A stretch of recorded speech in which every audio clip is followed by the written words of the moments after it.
Good evening, everyone, and welcome back to BC Wrestle Pod. And welcome to the Progressives Review Show, your progress wrestling post show here on the internet.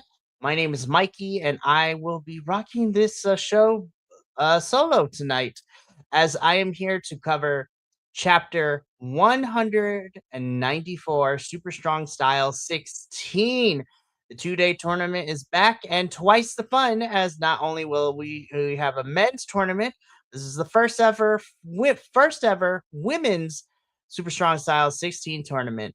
So I have 2 days worth of stuff to talk about. So I'm going to just jump straight into this. If you are brand new, we go live pretty much every day of the week at this point. BC WrestlePod is our social media. Merch can be found at our shop, bcwrestlepodshop.fourthwall.com. And last but certainly not least, if you want to donate to help us to keep the lights on, Coffee Bot is where it's at, but don't feel pressured. We love you. Alrighty.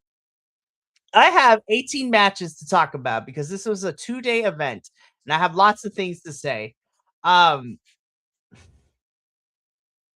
I thoroughly enjoyed this event.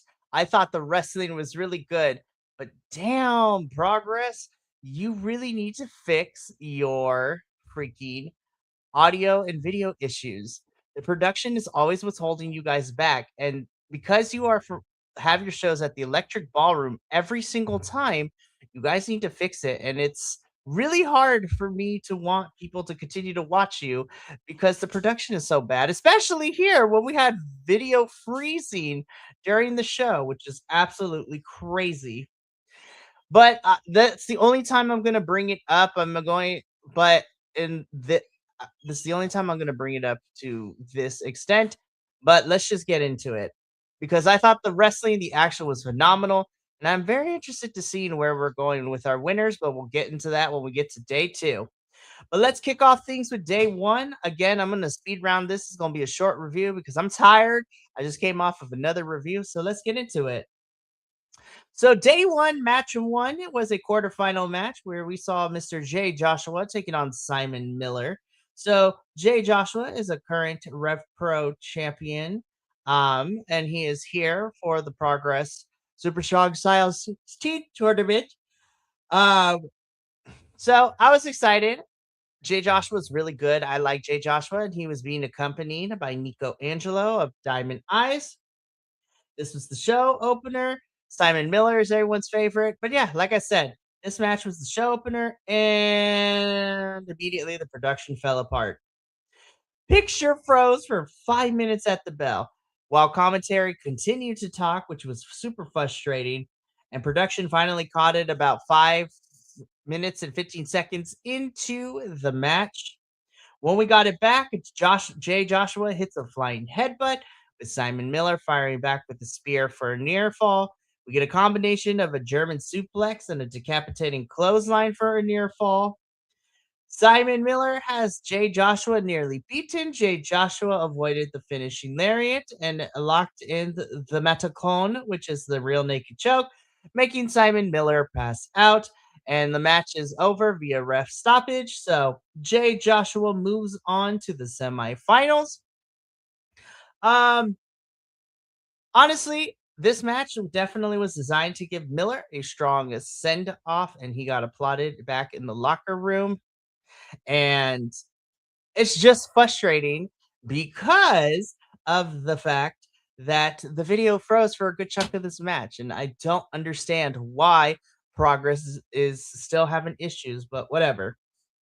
Alrighty, match two, we have our first women's quarterfinal match, which sees Stephanie Mays versus Rio.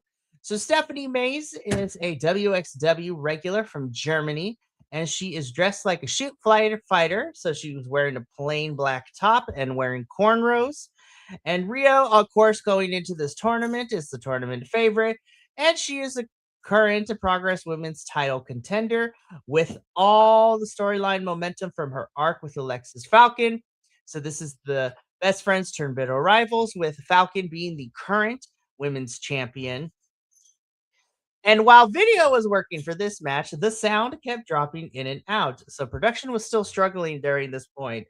But as far as the action goes, Rio hit a T-bone suplex, a drop kick, and a basement drop kick for 2.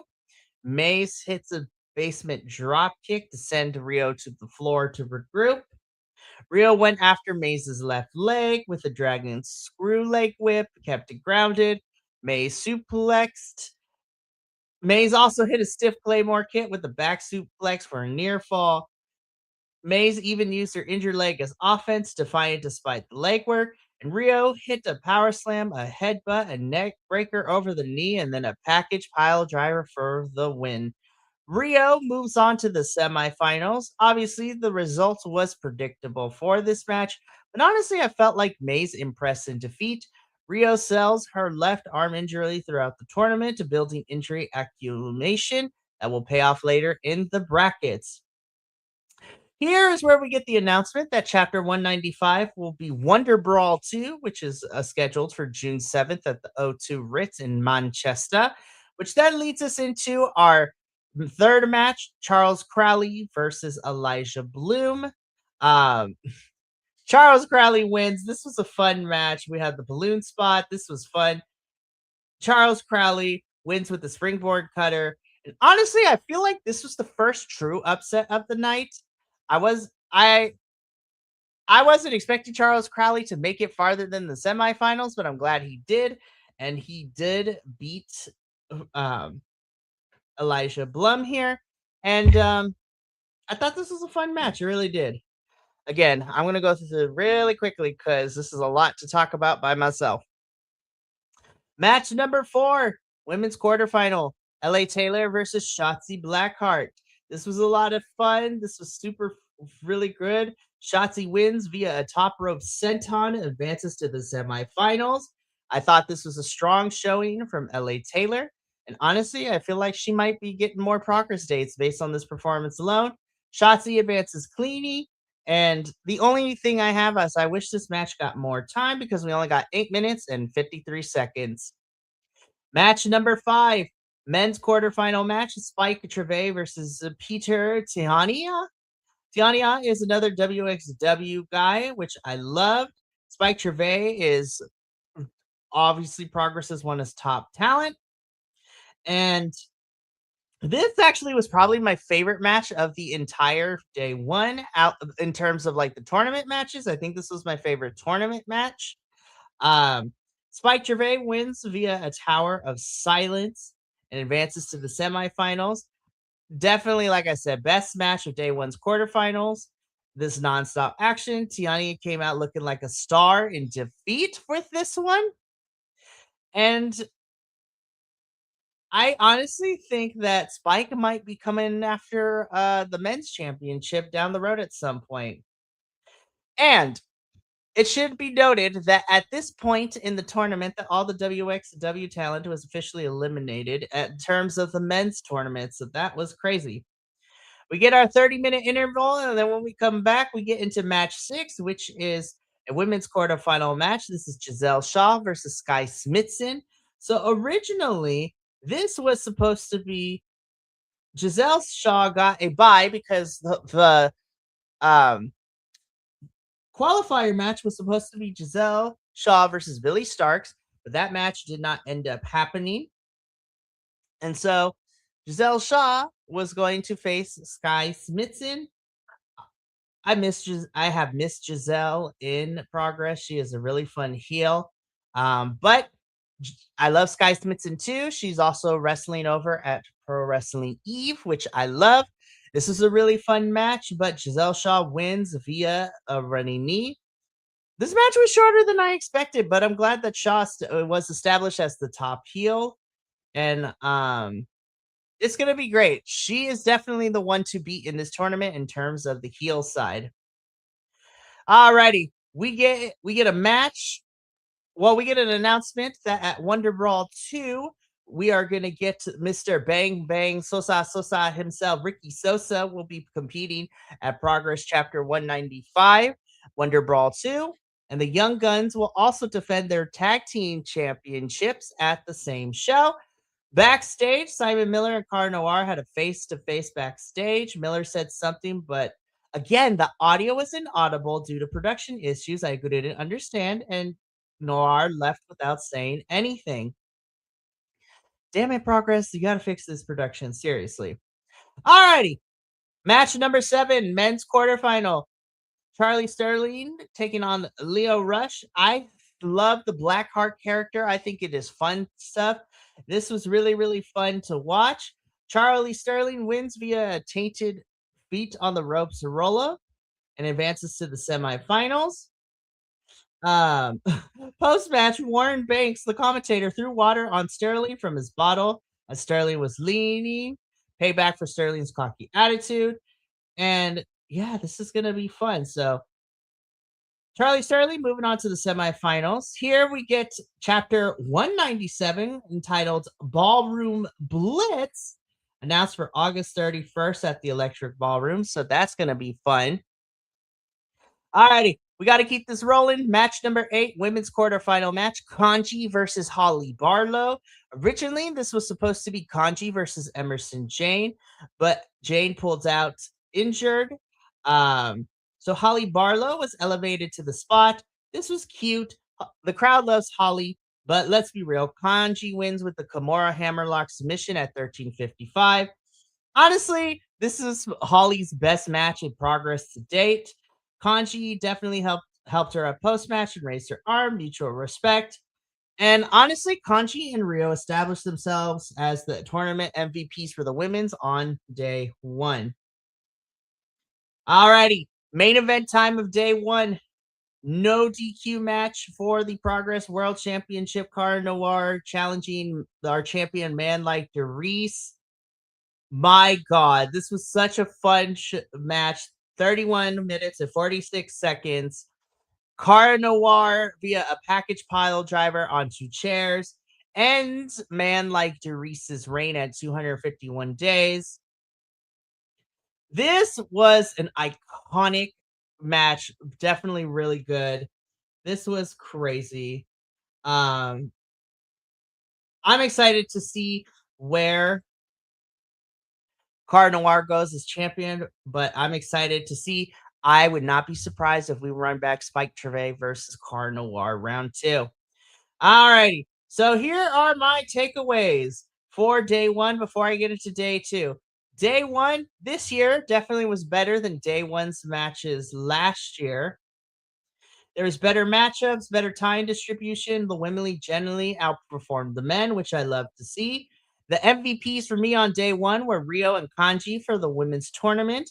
My highlights include the Spike Treve versus Peter Tiani match. Man like Derice versus Cara Noir was also a highlight. It should also be noted again that all the WXW outsiders eliminated from the men's tournament, Joshua Blum and Tiani all out. Cara Noir is back at the top of the progress 4 years after his last world title reign, and Derice's modified title belt rejected, symbolic of a new direction. Alrighty, here we go. Day 2, we had SoCal Val as our MC for this night, and sound issues were fixed, lighting still poor, and definitely day 2's production got a lot better. So here we go. Match number 1, day 2, women's semifinal match. Rio versus Shotzi Blackheart. My God, this is a fun one. Rio wins with the package pile driver with the match clocking in at 15 minutes and 11 seconds. This was my second favorite match of day 2. There was some sharp action throughout. The crowd was hot for both Rio and Shotzi, and Rio sold the arm injury very well going into the finals. Match number 2, men's semifinal: Charles Crowley versus Jay Joshua. This one was another upset as Charles Crowley wins versus a reverse DDT slam, with the match clocking in at 9 minutes and 2 seconds. This was another upset. Charles Crowley had made it to the finals, but there was a post-match attack. Jay Joshua called Connor Mills and Nico Angelo back out. All three of them stomped Crowley. Crowley sold a possible ruptured eardrum in the aftermath. Joshua's "I'll do it clean" move was a mask. When he lost, his crew came right back to inflict damage. Crowley advances wounded to the final. Alrighty. Match number 3, women's semifinal: Giselle Shaw versus Kanji. Good God, this was crazy. So, Giselle Shaw wins with a bicycle knee with this match clocking in at 17 minutes and 50 seconds. This was such a flippin' good match. Oh my god, I really loved this one. And I think this was probably at the top for me. This was so good from both of them. On paper, this was a big upset. Kanji was the tournament to be MVP through day one and lost cleanly. Shaw used the same finishers that she used on day one versus Sky Smithson, establishing it as her one-shot kill.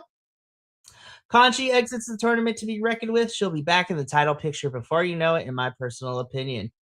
Alrighty, here we go. Next up, match number 4, men's semifinal, Charlie Sterling versus Spike Trevay. These two have beef going into this match. Bullet with the run-in massive choke slam on Spike Trevay, which allowed Charlie Sterling to hit a modified Uranagi for the win. So Charlie Sterling will be going to the finals to fight Charles Crowley, but afterwards, Bullet gets on the mic post-match. He apologized, but he warned Trevay he was going to do this over and over again. Bullet demanded a blood debt match, said, "I told you I'm coming for all of it." I think this is going to be fun. Trevay gets back up, continues to brawl. Nobody knows what a blood debt match is, but it's coming. Now, again, Sterling now has 2 tainted wins in a row, Feet on the Ropes versus Leo, and then a Bullet Interference versus Trevay. Alrighty, so next up, we get into a moment with the Session Moth family, which they talk about everything. Before getting into our Progress Atlas Championship match, where Gene Money defends open challenges it, faces against Jerry Bakewell, our normal MC for these Progress shows. This was fun and hilarious. This is so much fun. Gene Money retains the Progress Atlas Championship via Lazy Lariat, 1241. Koga challenges Gene Money for the title, and Undertaker's music played. It's hilarious. This is going to be fun. I am looking for. I'm looking forward to the Gene Money and Koga match. That should be fun. Match number 6 is the tag team match with our eliminated participants. We have the Experience, which is LA Taylor and Sky Smithson, taking on Holly Barlow and Stephanie Mays. This was a fun match. The Experience, reinforced as a credible tag team here, sets up potential Progress tag title contender path down the line. Who knows? Moving on. Match 7, 4-way match. Leo Rush versus Elijah Blum versus Peter Tiania versus Simon Miller. This was so much fun. The crowd loved Leo's dark character, the Blackheart character. Leo Rush wins via Blue Thunderbomb. I think Simon Miller's spear on Leo was a big moment for the show. How his character flips traditional baby face and heel dynamics. This was just a fun one. Alrighty, here we go. Main event time. Well, main event number 1, men's tournament final. Charles Crowley versus Charlie Sterling. Charles Crowley wins with the spinning slam. This was crazy, but I was so mad at production because the picture froze during the finishing sequence, and I'm so upset. But I am so happy that Charles Crowley wins. He wins his home promotion's biggest tournament. Pure feel good moment with home court hero overcoming injury and a vicious heel. So then at this point, Alexis Falcon joins commentary where we get our second main event of the night. Women's tournament final, Rio versus Giselle Shaw. Rio, oh my God, wins with the package pile driver and is the inaugural Women's Super Strong Style 16 tournament. This was such a good match. This was my match of the night. It was so good. Post-match, though, Alexis Falcon stood upon the stage, held up the women's title. Clearly visual challenge for Rio. Then multiple women from the back rushed past Falcon to jump in the ring and celebrate with Rio. I loved it. I love the visual for this. Falcon by herself on the stage while the locker room embraced Rio. The crowd chanted women's wrestling while pounding on the mat. Rio said a few comments to close the show. Again, this was my match of the night. Alrighty. So that is it. This is crazy.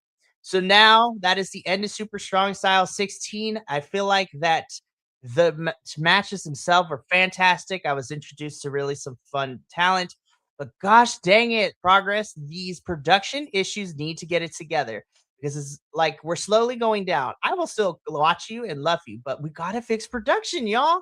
But anywho, next up is going to be chapter 195, which is going to be Wonder Brawl 2, which again is featuring the Young Guns defending their titles. And Ricky Sosa will be competing there as well. Then we'll be moving on to chapter 196, which is Scorchio, which is on July 26th. And then we are wrapping up summer with chapter 197, Ballroom Blitz. So very interested to see where we get Charles Crowley versus Cara Noir and where Alexis Falcon versus Rio is going to happen. But that is going to be it for me here tonight. Thank you so much for watching me speed run through 2 days of matches. Good God, there was a lot to cover here. Again, there was so many matches. I enjoyed Super Strong Style 16, and I'm looking forward to next year's. Tomorrow night is our TNA post show, which we will be here to talk about some TNA wrestling. But that is going to be it for me tonight. Thank you so much for tuning in. For all of us here at BC WrestlePod, remember, take care of yourself, love one another, stay iconic, and more importantly than anything, you always deserve to finish your story. We'll see you tomorrow. But until then, sayonara, adios, and until next time, peace.